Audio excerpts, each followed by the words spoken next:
Hello guys, welcome back our YouTube channel Success Study Academy. I am Ajit Singh and today we are going to study chapter 7 Glimpses of India from first flight book of class 10th. इस chapter के अंदर हम लोग 3 part के अंदर cover करेंगे। इस chapter को ग्लिम्सेस का मीनिंग बता दूं पहले मैं आप सभी को। ग्लिम्सेस का मतलब होता है झलक। तो यहाँ पे झलकियाँ दिखाई जाएंगी इंडिया की आपकी अलग अलग प्लेस के थ्रू आपको। तो फर्स्ट जो इसमें पार्ट है आपका बेकर फ्रॉम गोवा, जिसके जो ऑथर है वो लुइस्को रोड्रिग्स हैं। एंड सेकंड आपका कुर्ग रहेगा, जिसके ऑथर आपके लोकेश एब्रोल हैं। And third tea from Assam Arup Kumar Dutta. तो तीनों स्टोरीज़ के अंदर हमने 1 बाय 1 आप इंडिया के 3 अलग अलग पार्ट्स के बारे में स्टडी करेंगे। तो कोई ना कोई स्टोरी आपको कोई ना कोई इंस्पिरेशन या किसी न किसी प्लेस की प्रॉपर नॉलेज देने वाली है। तो हम स्टार्ट करते हैं अपने पहले पार्ट के साथ। आप बेकर फ्रॉम गोवा। तो आपको नाम से पता चल चुका होगा ये स्टोरी कहाँ की है, गोवा की है।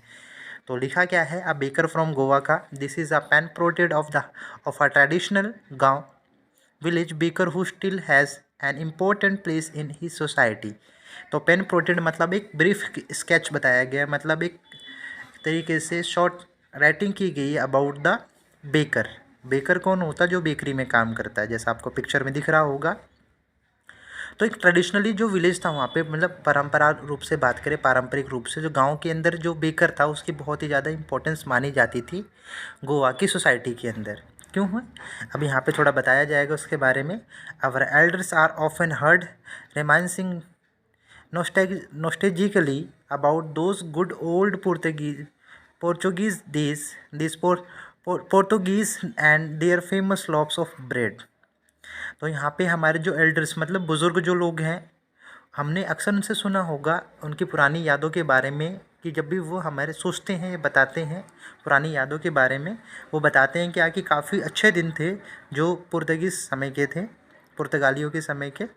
और जो पुर्तगीज़ समय में सबसे जो फेमस चीज़ थी वो थे उनके ब्रेड, लॉप्स ऑफ ब्रेड, जो ब्रेड बनता था, जो बेकिंग होती थी ब्रेड की। Those eaters of loaves might have vanished but the makers are still here. Because of कि ब्रेड या जो भी ये कंसेप्ट है गोवा के अंदर लाने वाले कौन थे, पुर्तगीज़ थे। वो तो वहाँ से चले गए 1961 के अंदर, बट उसे जो बनाने वाले जो बेकर्स है वो अभी भी क्या है, वहाँ पर आज भी मौजूद है। We still have amongst as us the mixture, the moulder and those who bake the loaves. तो ये बेकिंग के अंदर जब ब्रेड बेक किया जाता है तो ये 3 चीज़ें होती है। पहले मिक्स किया जाता है, उसे मोल्ड मतलब शेप दी जाती है, उसके बाद उसे बेक मतलब उसे पकाया जाता है। तो ये सारे काम अभी भी होते हैं गोवा के अंदर। Those age old time the tested furnaces still exist. कि अभी भी उस पुराने समय की, उस पुराने टाइम की जो फर्नेसेस है, जो भट्टियां हैं जिस पर बेकिंग होती थी, वो आज भी एग्जिस्ट करती, मतलब आज भी मौजूद हैं। The fire in the furnaces has not yet been extinguished. कि आज भी उनकी जो फर्नेसेस की जो हीट है, मतलब सॉरी जो फायर है, आग है, वो आज तक अभी तक बुझी नहीं है। द थर्ड and jingling of the traditional baker's bamboo. तो जो ट्रेडिशनल बेकर्स थे, जो एक्चुअली जिनका बिजनेस ही क्या होता है बेकिंग का, तो वो लोग क्या करते हैं, उनके पास एक बम्बू होता है। बम्बू की खास बात बताई गई क्या, थर्ड एंड जिंगली। थर्ड क्या होता है, एक साउंड होता है, इसमें बम्बू को ज़मीन में पटका जाता है तो उससे निकलने वाला जो साउंड होता है। और जिंगलिंग क्या होती है, जो जैसे पायल जैसे जो घुंघरू की आवाज़ होती है उसे जिंगल कहते हैं। तो यहाँ पे थर्ड और जिंगल करता हुआ वो क्या करते थे, बम्बू लेके आते थे। कैसा होता था, एक बम्बू होता था जिस पर वो लोग क्या करते थे, बांध देते थे घुंघरू जैसे स्ट्रक्चर को। दैन जब वो पटकते थे तो एक थर्ड का साउंड जो जोर से आता था, एंड जिंगलिंग मतलब झुनझुने जैसी आवाज़ उन्हें सुनाई देती थी। Heralding his arrival in the morning. तो हेराल्डिंग का मतलब होता है क्या, अनाउंसमेंट करना। जैसे अनाउंस करता है, आपने जनरली सुना होगा आपके आसपास जब दूध वाला आता है तो एक साउंड प्रोड्यूस करता है। तो हेराल्डिंग क्या है, यहाँ पे अनाउंसमेंट है उसी चीज़ की, बेकर वाले की, जो आता है सुबह थर्ड और जिंगल के थ्रू अपने आने का संदेश देता है मॉर्निंग में। Can still be heard in the some places. इसे आज भी कई स्थानों पर सुना जा सकता है। Maybe the father is not alive but the son still carries on the family profession. हो सकता है उन बेकर के जो पिता हैं वो ना रहे हों, लेकिन उनके जो बच्चे हैं बेकर्स के, वो आज भी अपने पिता के प्रोफेशन को आगे बढ़ा रहे हैं। This baker are even today known as the pader in Goa. और इन बेकर्स को आज गोवा के अंदर पेडर्स नाम से जाना जाता है। ड्यूरिंग अवर चाइल्डहुड इन गोवा। अब चाइल्डहुड किसका है? हमारे ऑथर का, तो उसके बचपन की याद बता रहे हैं ऑथर हमारे गोवा की। The baker used to be our friend, companion and guide. तो 3 तरीके से प्रेजेंट किया है, एज अ फ्रेंड मित्र के तौर पर, कंपेनियन मतलब सहयोगी मतलब साथी के तौर पर, एंड गाइड मतलब जो कि हमें गाइड कर सके, जो कि हमें रास्ते वगैरह बता सके। तो इस रूप में जानते थे तब लोग उन्हें। He used to come at least twice a day. वो दिन में 2 बार आते थे on bakers. Once when he set out in the morning of his sailing round, and then again when he returned after emptying his huge basket। तो ये question आ सकता है दिन में कितनी बार और कब कब आते थे। तो ये क्या थे, दिन में 2 बार आते थे। पहली बार तो सुबह जब उन्हें बेचना होता था अपना ब्रेड वगैरह, एंड सेकंड टाइम जो उनका जो बिग बास्केट था जो वो खाली हो जाता था तब वापसी के टाइम पे भी वो वहाँ से आते थे। The jingling thud of his bamboo woke us up from sleep, and we ran to meet and greet him। तो जो जिंगलिंग था उनके बम्बू का और हमें जगा देता था रोज़ाना सुबह हम, और दौड़ते हुए उनके उससे मिलने जाते थे बेकर से और उसे ग्रीट करते थे। Why was it so? ऐसा क्यों था? Was it for the love of the loaf? क्या सिर्फ ये ब्रेड का उसका सिर्फ प्यार था? Not at all. The loaves were brought by some Paskin and Bastin, the maid servant of house.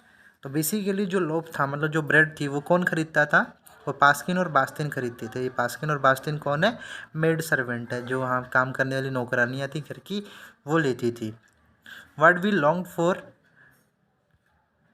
were those bread bangles which we chose carefully. Sometime it was sweet bread of special make। तो basically जो हम बच्चे थे वो जाते किस लिए थे? ब्रेड बैंगल्स के लिए। ब्रेड बैंगल्स क्या है कि ब्रेड की बनी हुई जो चूड़ी नुमा स्ट्रक्चर जैसा कि आप फोटो में देख पा रहे हैं, तो इन्हें कहा जाता है bread bangles. Which we choose carefully, जिसे हम बहुत ही सावधानी से चुनते थे। Some time it was sweets, और कभी कभी ये मीठे ब्रेड स्पेशल तरीके से भी बनाए जाते थे। The baker made his musically entry on the scene with the zang zang sound of his specially made bamboo staff। तो हर बार जो बेकर था अपने म्यूजिकल एंट्री के साथ आता था, उनका साउंड क्या होता था? जैंग जैंग। जैंग जैंग क्या है? बम्बू का साउंड है। तो उनके ये साउंड कहाँ से प्रोड्यूस होता था? उनके स्पेशल बम्बू स्टफ से, जो छड़ी लेके आते थे बम्बू की, बांस की। One hand supported the basket on his head and the other bang to the bamboo on the ground. एक हाथ क्या था? टोकरी से, एक हाथ से वो टोकरी पकड़ते थे और दूसरे हाथ से वो बम्बू पकड़ते थे जिसे वो ज़मीन पे मारते थे। He would greet the lady of the house with good morning. वो रोज़ाना ग्रीट करते थे सुबह घर की महिलाओं को गुड मॉर्निंग के साथ। And then place his basket on the vertically bamboo. तो बम्बू टोकरी को ज़मीन में ना रख करके बम्बू को वर्टिकली खड़ा करके उसके ऊपर टोकरी को टिका देते थे। Wicked would be pushed aside with the mild rebuke, and the loaves would be delivered to the servants। तो माइल्ड रिब्यूक का मतलब होता है थोड़ी बहुत डांट लगाना, एंड डिलीवर्ड का मतलब होता है देना। तो जो बच्चे थे उनको हल्का फुल्का डांट करके वहाँ से हटा दिया जाता था, और जो लोब्स थे मतलब जो ब्रेड थी वो दे दी जाती थी नौकरों को।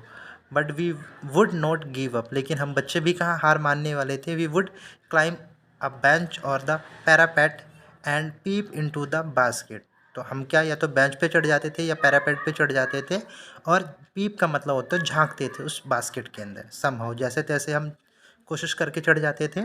I can still recall the typical fragrance of those lobes.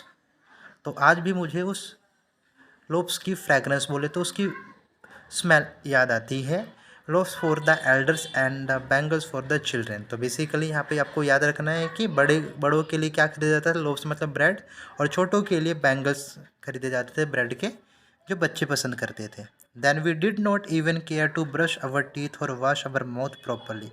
तब हमें परवाह नहीं होती थी उसके बाद कि हम ठीक से ब्रश कर रहे हैं या नहीं कर रहे हैं, या ठीक से अपना मुंह धो रहे हैं या नहीं धो रहे हैं। एंड वाई शुड बी, और ज़रूरत भी किस चीज़ की थी? Who was take the trouble of plucking the mango leaf for the toothbrush. अब भाई सुबह सुबह दातुन तोड़ करके पेड़ की टहनी से कौन लाए? आम की टहनियों को तोड़े और ब्रश करे ला करके, तो इतनी इतनी मेहनत कौन करेगा? And why was the necessary at all, इतना ज़रूरी भी क्या है? The tiger never brushes his teeth, कि जो टाइगर होता है वो कभी भी अपने दांतों पर ब्रश नहीं लगाता है। Hot T could wash and clean up everything so nicely after. आखिरकार जो चाय पीने के बाद पूरा मुंह पूरी तरीके से साफ़ हो जाता है इतने अच्छे तरीके से, तो आखिर हमें ब्रश करने की आवश्यकता ही क्यों?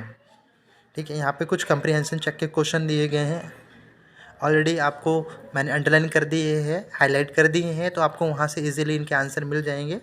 हम चलते हैं अगले पार्ट की तरफ इसी में। चलिए, हमारा अगला आगे है, marriage gift are meaningless without the sweet bread known as the बोल।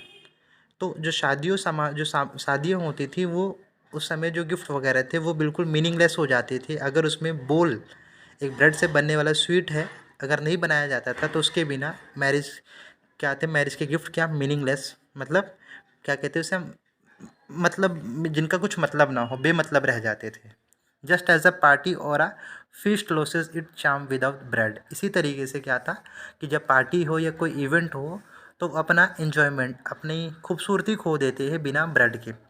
Not enough can be said to show how important a baker can be for a village. तो इस आधार पे हम ये कह सकते हैं कि भाई जो एक बेकर होता है, जो एक बेकरी वाला होता है, वो किसी भी गांव के लिए उस समय बहुत ही ज़्यादा अपने आप में इम्पोर्टेंट था। The lady of the house must prepare sandwich on the occasion of the her daughter engagement.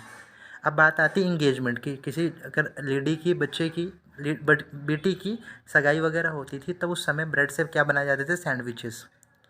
And आगे क्या लिखा, cake and bolinhas are the must of the Christmas as well as other festival. जो त्यौहार थे और Christmas के time पे बनता था केक और बोलिनाज, जो कि उस समय का फेमस थे। मतलब आपको याद रखना कब क्या बनता, मैरिज में बोल बनता था, एंड पार्टीज के लिए ब्रेड लाई जाती थी, एंड सैंडविच बनाए जाते थे एंगेजमेंट वगैरह के लिए, और केक और बोलिनाज बनते थे फेस्टिवल और क्रिसमस के लिए। दस the presence of the baker furnace is the village is absolutely essential. तो इसलिए भी हम कह सकते हैं कि एक बेकर की जो प्रेजेंस है और उसकी भट्टी का होना एक गांव के लिए बहुत ही ज़्यादा ज़रूरी था। द बेकर और bread seller of those day had a peculiar dress known as the kabai. तो उस समय जो ब्रेड सेलर थे, जो ड्रेस यूज़ किया करते थे, उस ड्रेस को हम, एक विशेष प्रकार की जो ड्रेस थी, इसे हम क्या कहते थे, kabai. It was a single piece long frock reaching down the knees. तो एक लंबा सा फ्रॉक होता था जो कि घुटनों से नीचे तक होता था।